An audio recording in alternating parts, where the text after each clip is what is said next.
am your host, Nicole Espinosa. I want to talk about NLP. And if you don't know what NLP is, it's Neuro-Linguistic Programming.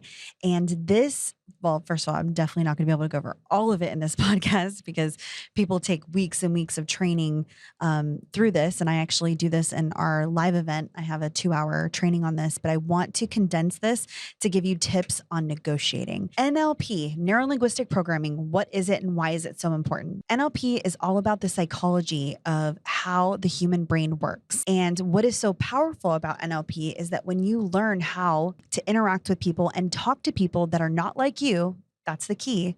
You're talking to someone that is the complete opposite of you. So for example, and I always relate this to real estate because that's just, what I do. So say I'm meeting with a homeowner and she's an 80-year-old woman and she is a lot slower. She talks slower and she is not going to respond well to me being like, hey, how are you? I'm so excited to see you and da da da da, whatever. Let's go. We can sell your house. There's no way that she's going to be able to relate to that. So in order for me to build rapport with her, I need to understand how to get on her level and how to connect with her, even though there's an age difference, even though we're in completely different stages of life. If you're an entrepreneur and you're in sales, naturally, you probably know some of these things, but you don't know how to articulate it or define it. And let's be real, if most people had these skills, then we wouldn't have as much drama or problems. And this is not a political video or a podcast.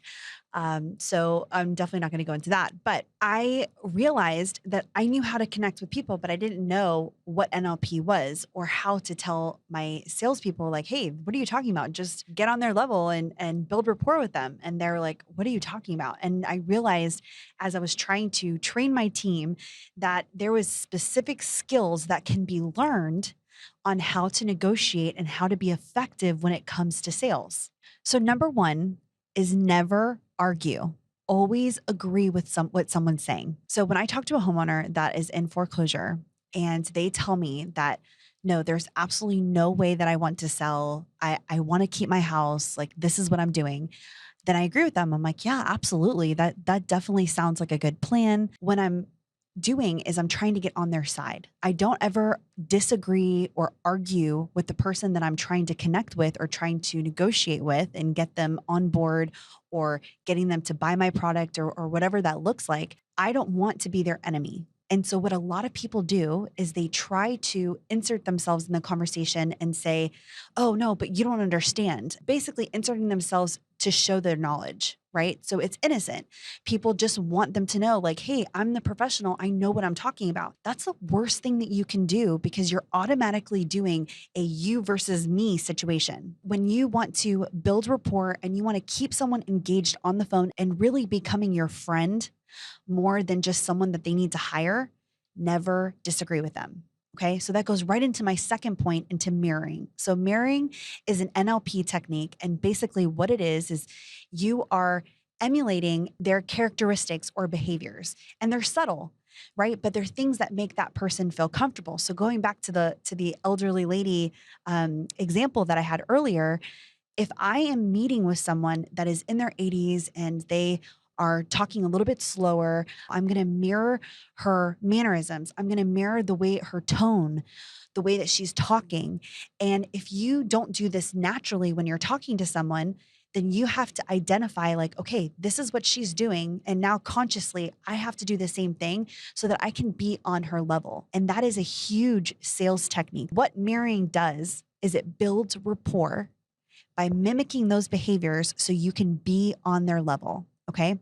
And by building rapport, you are fundamentally creating and establishing that relationship where they want to work with you. They want to be around you. And now, how do you get them on your side? How do you get them to really do what you want? The key to talking to someone that is on the completely other spectrum of where you're at or where you need to be. Say we are negotiating a contract and I'm talking to a homeowner and they're at 100,000 and I need to be at 75 and we cannot get on the same page. What I'm going to do is I'm going to reframe the conversation.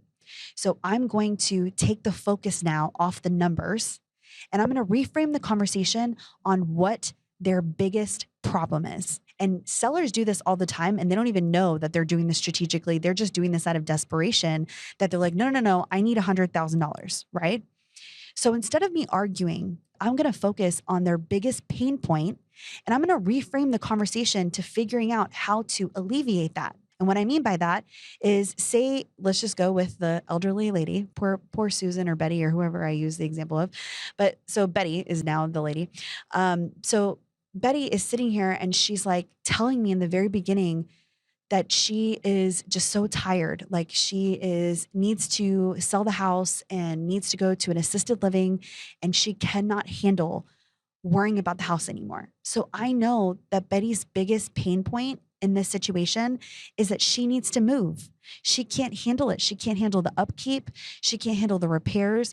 So even though she needs 100,000, so she says, like, her actual problem is that she needs help and she doesn't want to worry about the stress of dealing with the everyday stuff.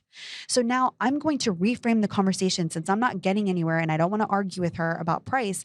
And I'm going to talk about, okay, Betty, what I'm going to do is, if we buy this house, what I want to do is get my moving company here, and they're going to pack and take you wherever you need to go. If you need help finding a facility, I have a team of people that can help you find one. If not, say it's not assisted living, if it's an apartment or a rental or a house or a new house, I'm going to help with that process, because the most stressful part, no matter what you're doing, like if you're in foreclosure or just a traditional transaction, the most stressful part of selling a house is moving. Right? We can all agree on that. And people always say the same thing. I never realized how much stuff I have until I have to move it. Right? Everybody says that. Nobody knows that everybody says that, but literally everybody says that. We get texts all the time when we're asking sellers to move. Like, I can't believe I have so much stuff. No. So in that situation, I'm going to tell her, look, I'm going to take all of that off your plate. Not only that, but I'm going to make sure that the process of closing is easy and simple. We're going to pay all of the closing costs. You're not going to have to worry about listing the house. You're not going to have to worry about a buyer coming in, renegotiating, inspecting, all of that. So part of our process is that we try to make this a good experience, right? So we're not just buying your house. We want to make sure that we're taking this all off your plate, because that's the stressful part, the time and the money you're putting into trying to figure out who you can trust and how you get through that. So now I'm having a conversation with her about the very things that she complained to me about, and I'm reframing the conversation to her pain points instead of what we were stuck at. So now her defenses are down, and instead of arguing with me, she's like, you know what? I need that. Let's just move forward with the 75,000. And it may look different for every conversation, but if you notice, instead of me going back and forth like, hey, this is all about the numbers, like, I'm going to focus on the rapport that I built with her from the very beginning and connecting with her to figure out what is her motivation? What are solutions that I can provide that is worth it to her to make the numbers work? This can be applied to any types of negotiations. If you're negotiating a contract with someone and you're trying to get them to understand where you're coming from, reframe the conversation to show them like, okay, this is why. You said earlier, this, and this. So this is what we can do to help with that.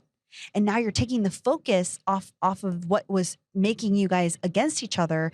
And now you're focusing on being a team again. And that's the key. Making sure that you guys are on the same team and reframing their mindset to say, okay, now instead of me having my guard up, which is the reason why most people don't want to work with you, the reason why they don't even give you a chance, because if you're cold calling, if you are prospecting, whatever you're doing, they immediately think you're just trying to make money off of them.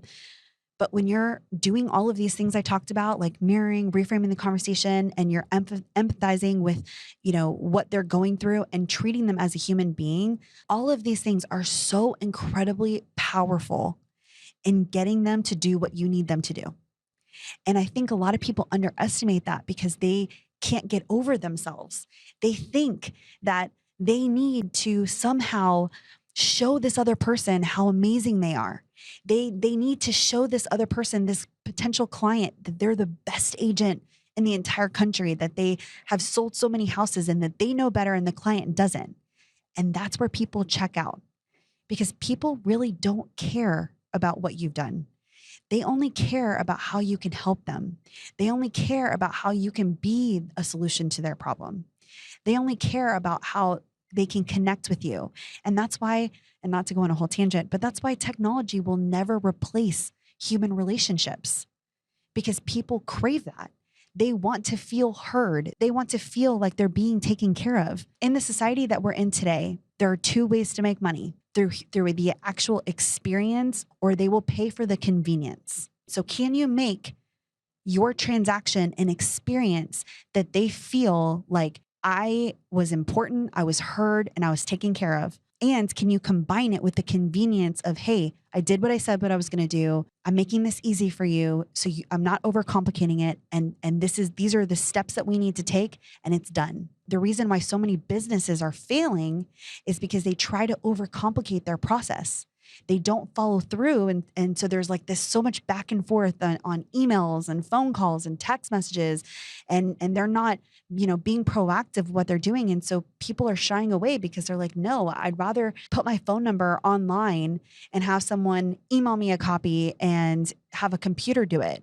They're missing that human component. So incorporate a positive experience where that person feels connected to you, but make it convenient to where they're like, okay, this is a no-brainer. I love Nicole. She listens to me, but she also made this process super easy. In this day and age, in 2022, if you want to stick out among everyone else, if you want to learn how to get more clients and more business, you have to figure out how to make that experience a memorable one.